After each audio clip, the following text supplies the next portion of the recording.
Well, look, I mean, I'm not a traditional guy that takes things from any religious sect, any tradition, any culture. I think when you do that, you tend to divide an audience. I mean, I'm a scientist, and I think science is the contemporary language of mysticism. I think science demystifies the mystical. And the moment you start talking religion or culture or tradition, you divide an audience, but science creates community.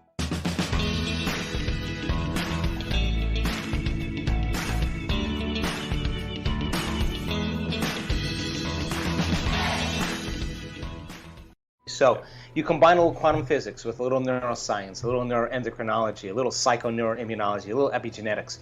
All of those sciences point the finger at possibility, but not in an intimidating way, in a simple way. So our meditations that we teach are not meditations where you're going to sit and contemplate your navel. It's not just what we do. We're science-based. We know what words, we know what things, what activities create more coherence in the brain and the heart. We know what it takes to alter a person's states. We've measured it thousands and thousands of times. So in our meditations, we start off by telling everybody, look, you already know how to do this. You just forgot because you're too busy and too distracted. And most people, to finish the thought from our last conversation, wait for crisis or trauma or disease or diagnosis or loss to finally change. It's got to get so bad that they no longer feel like themselves any longer, that they can see what they look like for the first time. So everybody that's listening on this call has done something great in their life. And what did they do? They got a wild idea. They got a new idea. They asked themselves a question like, what would it be like to be healthy? What would it be like to be wealthy? What would it be like to be in a new relationship? What would it be like to be happy? The moment they ask that question, they turn on the creative center in their brain. They turn on their frontal lobe. Now, the frontal lobe's got to get busy creating. So it's got to use the raw materials in the brain. It's got to use the circuits of things you've learned intellectually or philosophically and the things you've experienced in your life.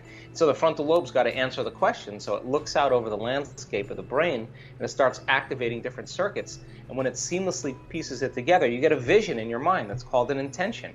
Now, a passionate person who has that vision, the thought in their mind becomes the experience. They start to feel the emotion as if they're already there ahead of the event. And when you combine a clear intention with an elevated emotion, you're changing your energy, you're changing your neurocircuitry, you're changing your chemistry, you're changing your genetic expression. You're no longer living in your past. In that moment, you're living in your future. So being defined by a vision of the future is what our work is about instead of the memories of the past. So what should they do then? Write down the choices you got to make and make sure you commit them to memory. Review the things you got to do. Review the behaviors. Think about the experiences, your goals in that future and how they feel. And keep reviewing them and keep your conscious mind on them. Now, the most important thing is to review the thoughts that you don't want to think.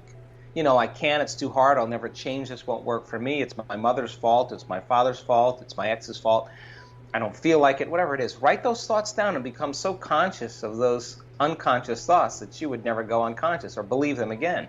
Write down the choices you got to stop making. Think about the things you no longer want to do, the habits you got to break, the experiences you got to stay away from that are connected to certain people and certain places, and the emotions that are going to bring you to a lower denominator. And you got to become so conscious of that 95% of where most people live that you won't go unconscious and return back to the old self. That's the work right there. So that process is what we all innately are wired to do anyway. It's just that you got to make the time to do it, and that's the key right there. Most people don't want to make the time. Look, I mean, you have to think about this. I mean, the fact that you can think about what you're thinking about makes you wonder who's doing the observing of those thoughts, right? The fact that you can be aware of what you're thinking means you're not the thought. You're the executor or the controller of that thought. You're the consciousness that's executing that thought. So most people think, well, just because I have a thought, it's true. That's not true. Just because you have a thought doesn't necessarily mean it's true. Emotions and feelings are a record of the past. So if you're feeling the familiar emotions every single day of unhappiness or unworthiness or insecurity, then you're starting your day from the past. And if those emotions are driving your thoughts and you can't think greater than how you feel, then you're thinking in the past. And for the most part, your day is going to stay the same. So the first step, without a doubt, Ben, is getting people the right information. The more knowledge you have and understanding how you work and how your brain and body works in a simple way, the better you have the operating manual to take care of yourself. So then we sit people in our workshops sometimes, and they're going to sit there for a period of time. And they're going to sit there, and I'm not going to let them get up. And you know what? They're going to have to get beyond their fear. They're going to have to get beyond their hatred. They're going to get beyond their prejudice, beyond their anger. They got to get beyond it. And yeah, well, you could say, yeah, it's that person that caused it. Okay, well, let's take that person and put them in a straitjacket, duct tape them, and shoot them up to the moon. So now what? Now what are you going to do? You still, on some level, have to make some type of substantial change. So we teach people that knowledge is the forerunner to experience. The right information and understanding it, understanding how you work and all of that, is going to prepare you for a better experience in your life. That's the name of the game. So then, once the person has that knowledge and information, then let's set up the conditions for them to apply it. So most people, when they reach that crisis point, when they're sick or they're out of balance or whatever, that's the point when they decide to change. My message is, why wait? Take 45 minutes every day and just write down the things you want in your life and start feeling the emotions of how it would happen. And then see if you can stay in that state your entire day. And if you can, you should start seeing synchronicities and coincidences and opportunities and doors opening for you, because you're not the same person any longer.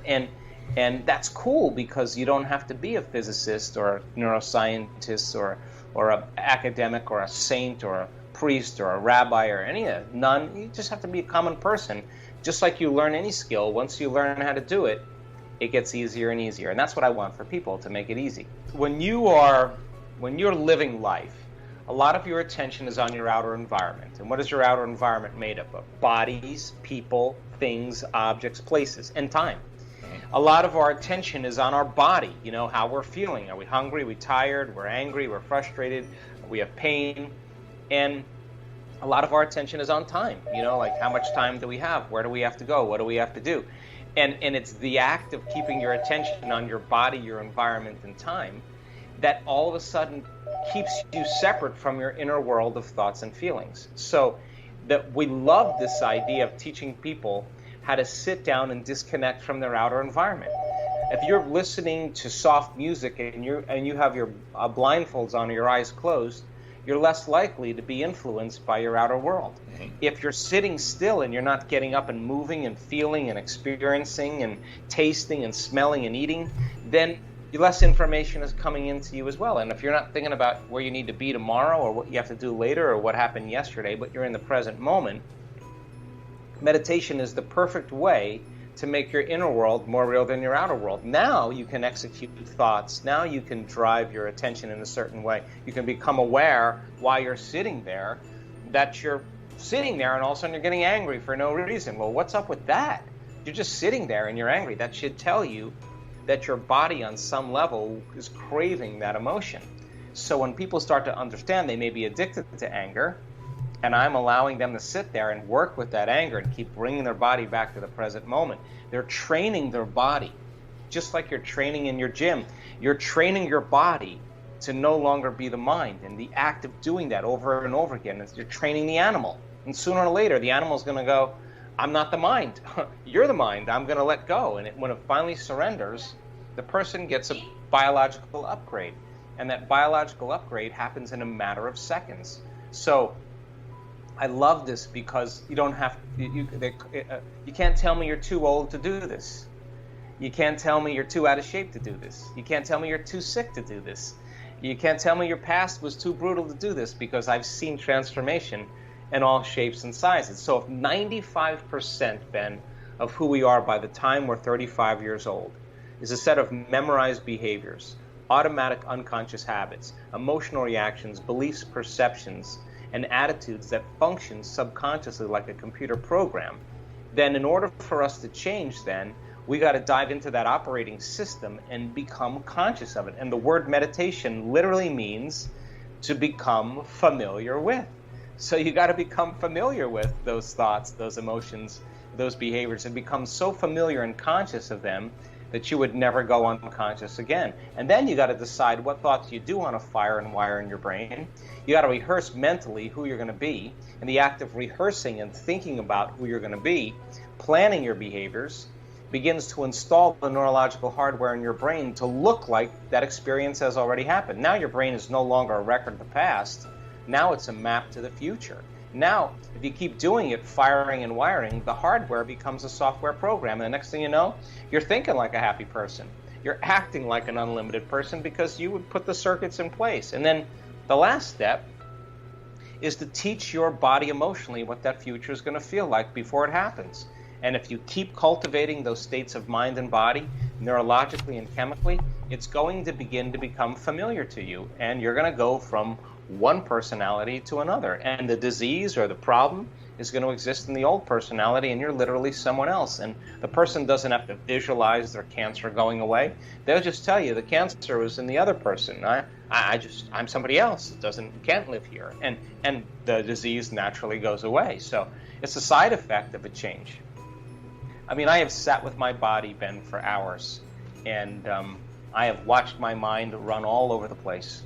And there are certain thoughts that you really want to believe in because they're part of you.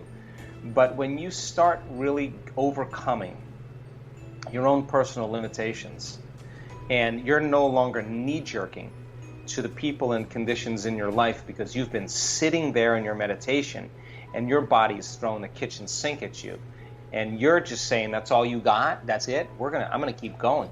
Sooner or later, when you break free from the chains of those habits and those emotions, and your body begins to liberate energy, we've measured this, and you start feeling joyful and free, and your heart starts to open, and you're in love with life, and you're moved, and this is a feeling that's not coming from anywhere outside of you, it's coming from within you. I guarantee you'll stand in the presence of your greatest adversary, your biggest betrayer, the person that threw you under the bus, and you'll look that person in the eye, and you will have nothing but love for them, because you'll see a part of yourself you used to be that you no longer are. And the moment that happens, you no longer belong to your past, you belong to your future. And now you see it as a lesson instead of like holding a grudge. You free them and you free yourself, and you're on your way.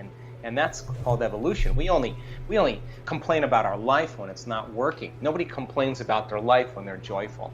They just don't. You only complain about your life when you're angry or bitter or frustrated. So if a person starts working on regulating different states, then they'll say, God, I feel so great. I'm not going to lose this feeling because of that person. I'm just going to see them, wow, I used to be like that. I just totally get them. And now you're free. And I think that's the beginning of unconditional love. We have to get the right knowledge and apply it, as Joe Dispenza would say. But the key here is to become conscious. And it's impossible to become conscious with so many distractions. I mean, television, tablets, social network, stress at work. We are constantly on the autopilot. We barely think anything consciously. It's like this world is designed to capture us unconscious. This is our challenge, to overcome distractions and become conscious, fully aware. That is the road to great and adventurous life. I hope you loved this video by Dr. Joe Dispenza, and you will do everything in your power to start creating consciously. When you create something consciously, deliberately, you will be amazed and empowered. That will be the fuel you needed all the time. If you like this message by Joe Dispenza, share it with your friends and give your thumbs up. Don't forget to subscribe and even join our channel. Stay good and have a great day.